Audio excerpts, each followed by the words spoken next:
demuso do sera furuma ko tabolo do bora no fe bidia siraw de do ambe mun fo e yere bodo akana mo bila kumala e yere ko e deun lamo sunnaka e yere ko tabolo do bora no fe we bidia siraw be mun fo la yere bodo ambe mun fo o yewde doni ke bawo ko nemba kam mo mi nye bidia mo e itana sunna mo kan de muso ta ka di bidia mo har imamuna maliki ka kuma boka ko bidia mo munun ka bidia ka jugo ninu benna sira la kanu fo ikani de muso do ma furula abe nunun do akana mo do kuma la nu fitina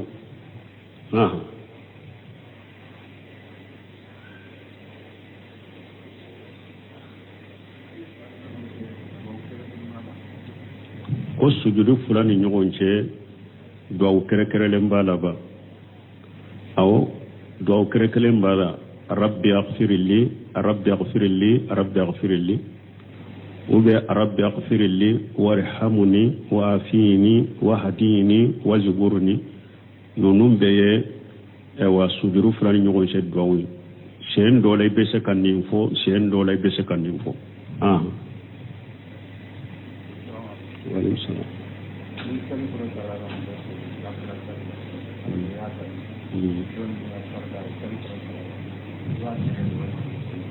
bon koni eben ke kanna fila salli korotara farda salli korotara eben nafila salli la ibe munke no shemira rahimahullah wa ko doni ko ka kuma sababen nina kuma folo tigu ulu koni edona nafila la eba ke kan nafila salli korotara ibe arakan folo la ubi arakan fulana no ibe yoro atige ko ciden ko ija uqimati salat fala salata illa maktuba ko ciden ko ni farda ko di korotara salli wurete ni farda sallite ko la ibe yoro ni be nafila la farda korotara atige inye kuma folo tiguye kuma fulana tigun ulu koni e koni ye nafila damina kaba ni salli korotara ibe arakan folo law ibe arakan laban ibe yoro kan ka salli tige ika salli dafa ulu yukaddel lak munye kola ko qur'ana kono wala tubtilu a'malakum wala ko yere kana ka bara nyuma uciya ko salli e bara nyuma de idonna la kaba e yere kano tige ko bokola adafa inye kuma fulana tiguye kuma sabana tigu ulu tabe chamancela ulu ko ni donna nafila la ibe arakan folo de la salli korotara atige aya koso hadisa in koso fa ija uqimati sala fala salata illa maktuba min faradat ko ni korotara salli wurete ni be arakan folo de la atige hadisa in koso mais na ya soro arakan folo teme ibe arakan fulana de la salli korotala kana tige ka salli dafa ciden ka hadisa koso man yadraka rak'atan min as-sala faqad adraka as-sala ciden ko salli ne arakan kelen dafalen soro salli minna iyo salli soro kaba wala kunnin koso ni ga arakan fulana de la adafa ika surunya tuma buno semino yennin kuma sabayin fo akukuma mi sahle no naka kene chamanche tayindero ni be nafila la ibe arakan folo de la salli korotala atige mais na ya sura arakan folo temene bi karakan folo na de la o dafa kanu tige ibo dafa me iba surnya pour ikabbe almami ka kabaru foloma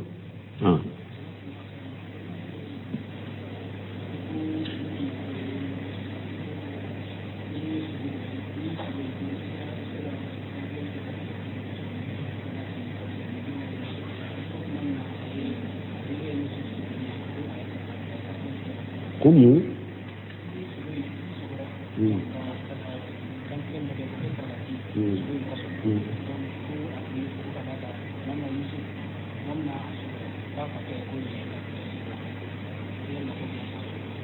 Bon, ko do ko ni sogora ko ibe se ka sogodo kantige ko fo be sa kantigeli fendo kantige ka ke saragati ko isufu sogora ko afaye kantigeli fentige kantigel bon nin kuma yere ne madali kan ninye ko yifu su sogo nyele ko afaye kantigeli fendo kantige madali kawye de se ka kumoka wala ambe min do an ka dina konela parce que yusufu tayira ka kenya mogo munun temena nye o yewulu ka sariyate mogo munun temena nye u ka sariya fana nan ka sariya yu ka sariya mi sabato sabatira nan ka sariya mi sabati an ka sariya yu tana defo ambe barake nan tayinde donc an ka sariya kono mogo sika sogote sariya ni wahawye na besiki nyamare ka ko kenna nin nabi nyimo doronte sidon nabi nyimo nulu sogora uluka sogoye wahawde yusufu fatu nyen nabi nyuma de yusufu yere keran nabi nyuma o yusufu ka kuma in ka boye pew an ka sariya la sogote sarakati ye boyere sempulu bila mogo ka janko kantigeli sogote bleka nabi nyuma doronde ka sogoye wahawye ne hada madun to ka sogo a dola yere shetane de bay a yere yirila kipira kodo kelela mimbi ke musirikini kafirire ani bidiya mugoni ala sosola innama najwa min ash-shaytani liyuhajjunna alladhina amanu wa laysa bidarihim sayyalla bi jinillah kidon ko al-hulm min ash-shaytan ako sogo jugube bo shetane de fe donc ni hadama de un to ka sogo o te foy bile ka silamiya sariyala ambe mu fo o yede nabi nyimo de ka sogoye wahawye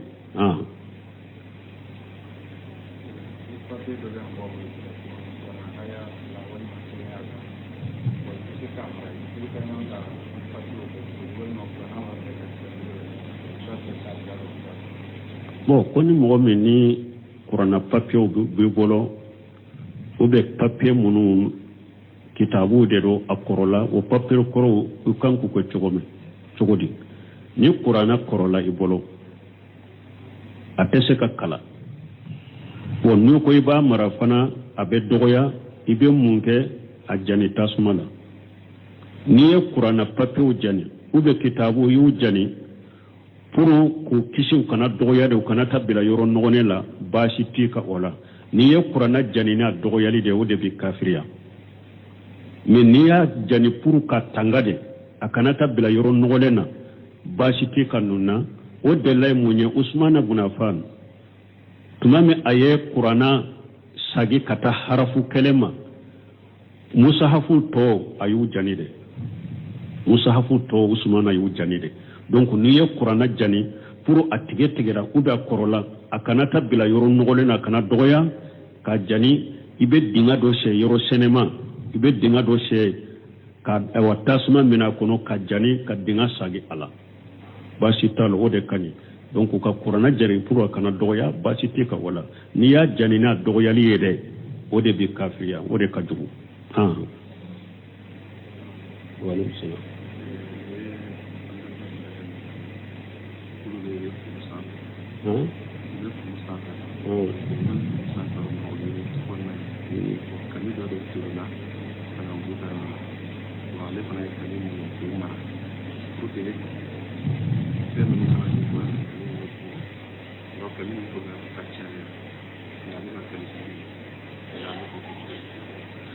ko doko olu be kulu sanfe o be to kono na kulu sanfe ko kami do de panna kana tachu olu kai ko kami ko ale yo kami mina kamara fo abugura ate kami tigido abo ke chogodi o be ko mi to mo fende to mo fe chiden ko ika sankelenke ka tiginyini na tigina na afule na tigimana ni sankele dafara fasanu ka biha e ba ke chogomi ika ke chogola doko ana kadiye asaragati atigi togola me jiya wakati ko ni na tigina na yebi janto kaminka tamashewula ne biya wakati kuna tigina na donna kami aya chogofo iko nin kami yerede tumbene boro me chiala ne matigido ala ne ya sadagati na jenani sadagati nya fule na ma jeni sadagati nya iba ka kami dama iba sara kami mbeke ma sadagati yesisa na kadiye fana kamin maraika ken na folo yi ka du na ye kamin foyi ka kamido de me sankele atumbe ne bolore sankele temina ne matigi dola ne ya du na ko ya du yi ka halala dunje na basi tala na ko ya du awa adona ne ko ne ka kamido majjen ka kamiko iba sarai abe ko chogo de la ni ube fana in ka kamin de fulen ne na ka dew ulu de fulen ne donc si ça eye dépasser min do kamila ni amama abensika ka be masalaha ke kami sankele ko fe don ke ba ko sankele in ko fe kami be dengo wolo sankele in ko fe o ye etay sani sankele ka dafa na ya soro kami nye min wolo sani sankele ka dafa kami nye de munun wolo o be kami tigi kontu de la ale de tate kami sankelen kono nawa o be kami tigi kontu la sankelen temenen ko fe kami ye de munun soro be e ka kontela parce que sariya ya ke e fana tay buno semino ka bulugo do sarahu be na ba fe kan nim fana do abe kuma ni yoro kay sanni fere yoro la abe kuma ni yoro ka hadisa do la ni e fentomo min be jidi de sani sankele ka dafa aye jidi le minke o be e wattomo foyin tigi kontu de la sankelen dafalen ko fe silamiya sariya ko akera etay na ye min soro fana la o be de ka kontu la donc abe denw tilan nin cogo la sani sankelen ka dafa aye denw soro o be kamitigi kontu bo dama e ye dépasser min ke ni ma je ka dépasser la abo de sarila anaka kamina ka denw beta bon sankelen ko fe fana kami kera etay sariya la kami de munun soro etaw de do iba ka kami dama uba ye de munun soro sani sankelen ban gadda iba no ulude dama donc ninde ye kami tay na ya soro ibolo itado afule nyato ibolo ube makobe itala iba ta dama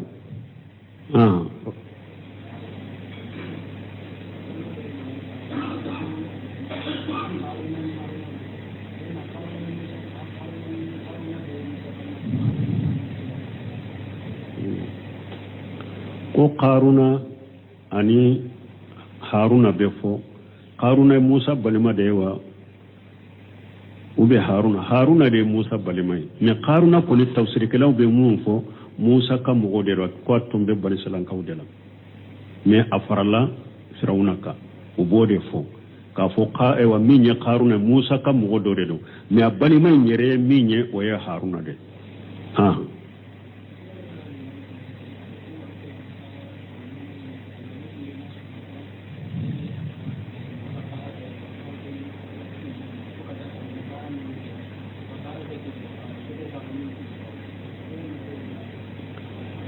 ko almami ka kiri ya jumaye almami mi abe banki la bara la daga ko parce que banki ka bara bete ire bay almami be fili bantiala ne ba tigi do ibe doni ke ba ka kitabu irala aka delilaw delilaw aku sege abe fili de la niro la be qataw la be jahiliya la ibe delilaw bangaye min fulen ne ba fo kinya tola na ko ne donna ko ni nye iriba banki de ube nin banki bara chama nye iriba de bara te daga o banki la silamiya sariyala fatawa be min ka don ke ba sabati lemboro parce que ciden ka hadisa de boy ako ala ye ewa iriba danga ako iriba sebeli kela danga lendo ako iriba sere fula danga lendo aku nunun be kelenya dangale de be riba no fede a sebere kala min be riba sebeo min be ewa lana allah akila riba wa muwakilahu wa katibahu wa sahibihi wa qala hum sawa akila riba min be riba do ci den koy dangale do o muwakilahu e min be ke sababu kam o la dunmuni riba la kay riba takadi mo ma puru kado I dangale do riba sebeli kala dangale do munun be sere hari iriba juru donton nyogona munun be ke a sere uba kerinyana I dangalendo banki barakela be bonina donc aba fo atigi be qatawla ni almami be jahiliya la abe qatawla aka sage ka bon nin nan nin te fatawa nin te sawabai na sagira fule na ma sage azu ba soro fasigi de dro aye ewa haramu la daga mo ye dro ka soro delila ta bolo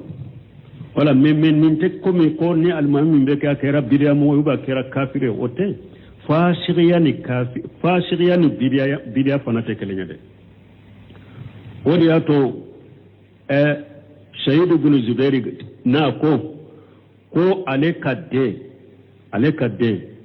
ko aka ewa lai an yi shahaban ibunin fasiqan sitiran ahabbu ilayya min an yashhaba mubtadiya ko aledde ko aka fasiri jenyonya lai an yashhaba ibunin fasiqan satiran sunniya ahabbu ilayya min an yashhaba mubtadiya ko aledde ka fasiri mujugu satira munya qabis aledde ka fasiri mujugu aledde ko ke jenyoye ka ke tere ni sunna mogodo o kadi aleye katemale den ka bidiya mogo ke jenyoye ay nin famu aya yiranna salafu do fulaniya aka kuma ya yiranna tabinaro aka kuma ya yiranna fasiriya bara ute mogo bo sunna mogo yana la yin sahaba yibunini fasiqan satiran sunniya ni ya yiranya ibe se ka ke fasiri ibe sunna kono ako ale denka fasiri mogo jugu ni sunna mogo don ale denko ke teriye o kadi ale kateme ale ka denka bidiya mogo ke teriye donc nun ka fam fasiriya baro mogo bu ko o tila bo sunna kono fasiriya baro bu boro doro o ka famu woni bidiya fana ba damade Sayyid ibn Jubair yanum fo munna parce que fasiri fule ala sosola ale yere ba do be minna junubudo ala sosodo ni ala ya sirenya donna dusun kono dongodo abe fasika imbila abe ala soso imbila abe ala kuta imbila abe junubu imbila parce que yere ba do ne junubu de mbala ne bidiya mugo nyana be kanda de kawte tubi bidiya mugo nyana ale de kanda lendo mugo to fili lendo wote kanda wodi yato Fudeli ibn Yadi o fana ya fo ako bidiya mugo bidiya ode kadi bulisay kateme ala sosolaka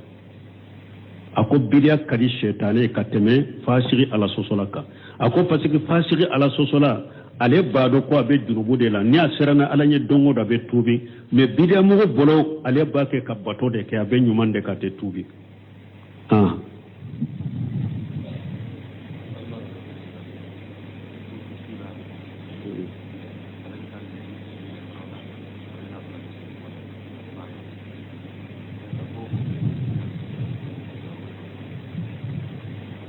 wo min ma fere do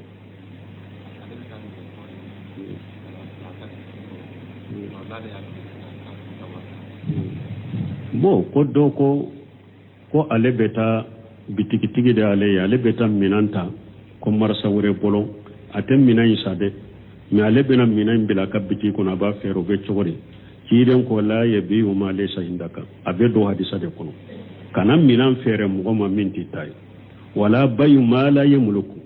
kiden ko imam minan mara ka kitai ewa ipredirawo a perdi be edeka ay gagnerawo a gagné be edeka akon minan maken nin wala kana fere mola bal kiden ka harisa do be ako ni eye minan sabitiki do bolo yere ya ka wori be sarade I kana minan fere mo wore ma foi kam minan inta kana bilika palasila ni ma la se ka palasila kana fere mo wore ma ka to ya fere yoro me ka to wala nimbedo hadisa de kono chidon ko kana fere min ditai e kam minan ten ninye e masa ate daga ika fere mo murina ka be ka fere la ko bi ka tono ta kata le ka wori dama o tebbe boda e minyen ni na doni ko be boda mi fondina sisa imma inata minan insai aka wori sarina nani ka bitiki ko ni ba fere kele a ube minan ni mina kalite ni hakke ma ko bala wori je tembolo de adonna jurula mba juruta e bolo na betin ka bitigi la mba fere afere la o ne de ka minan do ma fere o e ka wori juru de benela bashi ten ni na beta ni fana fere parce que nin kɛri ta ye kaban min feerela nin tigi bɛ a ka wari de makɔnɔ dɔrɔn minɛn in kiliyaw y'a san u ma san i t'a dɔn baasi tɛ nin na a sabanan o bɛ i ka bɛn sara kan i ka minɛn min filɛ nin ye n bɛ nin hakɛ ta ka taa feere ye e bɛ kɔ a ma sisan komi wakilu ciden n bɛ taa nin minɛn feere ye ni nin minɛn sanna ne ka sara ye nin ye n ye nin hakɛ min ta ni n sera ka feere kiliyaw ma n bɛ n'i ka wari d'i ma mɛ ne ka sara ye nin hakɛ a bɛ bi ka sara la a bɔda ye nin de mɛ ka taa bila a ta ka taa bila i kɔrɔ e ma sa e ma ta juru la e b'o feere mɔgɔw la i ye minɛn feere min tɛ taa ye o tɛ bɛn silamɛya sariya la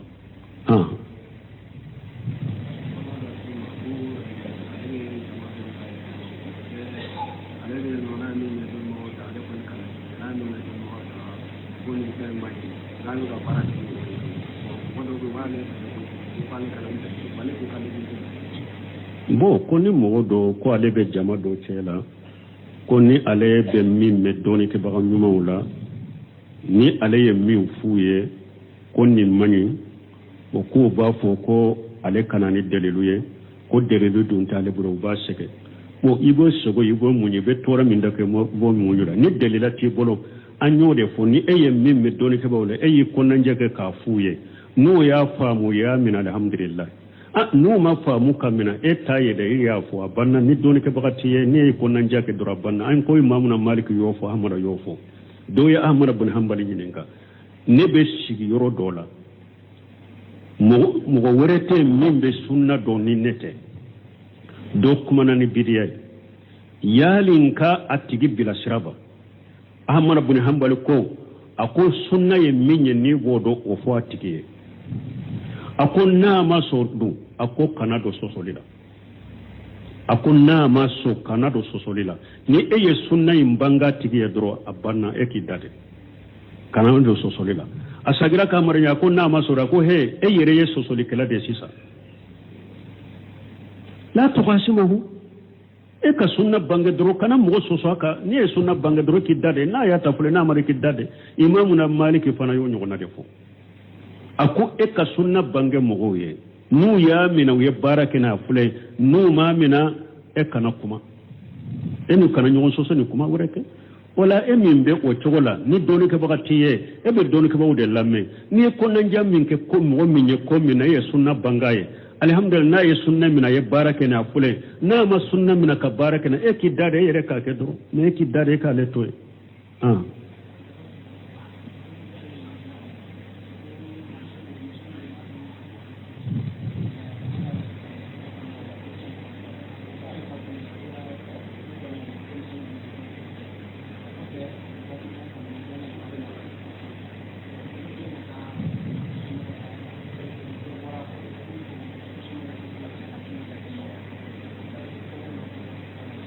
don ka fisa mɔgɔ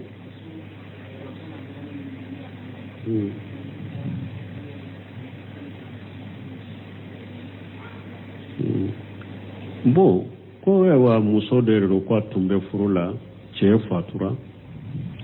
fatura ka furancɛ jan kɛ a ma furu o kɔfɛ dɔ bɔra a nɔfɛ ko a b'a furu ko u taara cɛ ka walijɛw bɛ minnu bolo u taar'u fɛ k'olu tɛ da tɛ furu ko la tuguni an bɛ mun fɔ nin na ni silamɛya sariya bɛ a bɛ taa sariya la i bɛ taa silamɛya sariya la asulutani waliyu man la waliya lahu masakɛ de ye mɔgɔ ka waliyu tɛ mɔgɔ min bolo ni e ka waliyu banna k'olu tɛ bi ka furu ko la i t'i don furu la ni a y'a sɔrɔ silamɛya sariya masakɛ bɛɛ dɛ i bɛ t'o fɛ a b'u wele a ka karisa ko a ma ko bɛ furu la a ɲɔgɔnna bɔra silamɛ bɔra a nɔfɛ a furu ɲɔgɔnma ye mun ye a y'a d'a ma n'i ka kabila mɔgɔ sɔnna k'u d'a ma u bɛ taa i ka furu siri n'u ma sɔn silamɛ masakɛ in kadi kiiritigɛla in yɛrɛ b'i ka furu siri nin de y'a bɔda ye ni o tɛ a ka kabila kuntigi min bɛ yen ni i balima minnu bɛ k'u da tɛ ɛwa furuko la sisan a ka kabila kuntigi min bɛ yen taa o fɛ cɛ ye ɲini mɛnna ma furu cogo cogo ma ko bɛ cɛ la ma ko bɛ furu la kuma ɛwa kabila ka fara ɲɔgɔn kan ka kuma n b'a fɛ ka furu i ka kabila lasigi i k'a f'u ye bɔda ye o de waati sera subhanakallahumma rabbana bihamdika a y'a denw lamɔ sunna de kan a musomana cɛma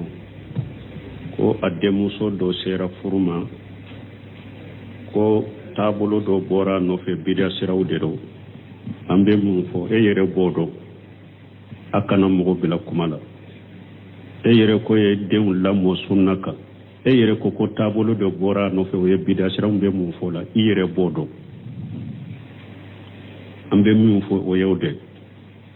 dɔɔnikɛbaaw bɛnnen b'a ka mɔgɔ min ye bidia mɔgɔ ye i kana sunna mɔgɔ kan'i denmuso ta k'a di bidia mɔgɔ ma hari imamuna maliki ka kuma bɔ kan a ko bidia mɔgɔ minnu ka bidia ka jugu n'i n'u bɛnna sira la kan'u fɔ i kan'i denmuso d'u ma furu la a bɛ ninnu don a kana mɔgɔ don kuma la ani fitinaw